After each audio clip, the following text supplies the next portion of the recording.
संयुक्त परिवार के एक पति पत्नी में काफ़ी बड़ा झगड़ा हुआ।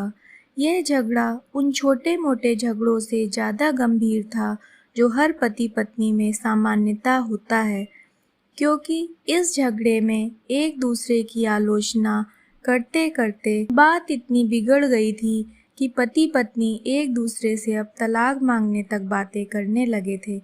संयुक्त परिवार के बाकी सभी लोग बहुत परेशान हो गए थे और वह सब किसी तरह इन दोनों को समझाकर इस झगड़े का अंत करना चाहते थे। जब सभी के प्रयास काम नहीं आए तो वे लोग पति पत्नी के इस जोड़े को घर के सबसे बुजुर्ग सदस्य यानी दादाजी के पास लेकर गए।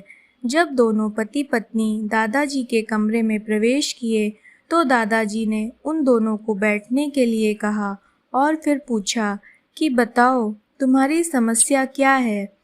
दोनों पति पत्नी एक साथ बोल पड़े और एक दूसरे पर आलोचनाओं की झड़ी लगा दी।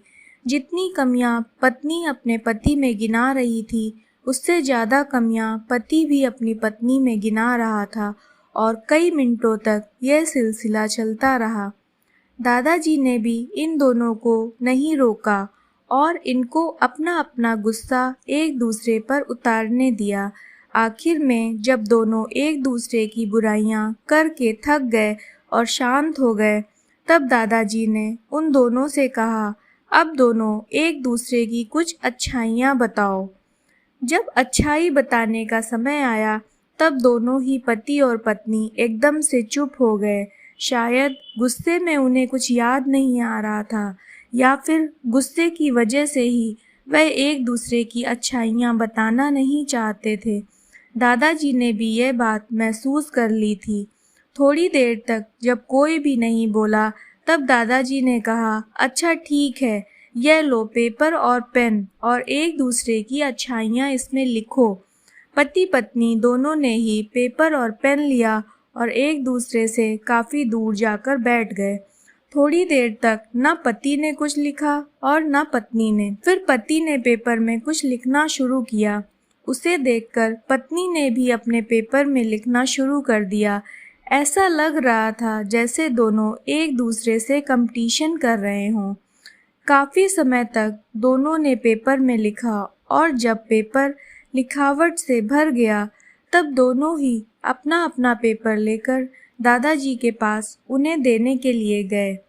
दादाजी ने उन दोनों के ही पेपर लेने से मना कर दिया और कहा कि अपने अपने पेपर एक दूसरे को दे दो और अब एक दूसरे के पेपर पढ़ो।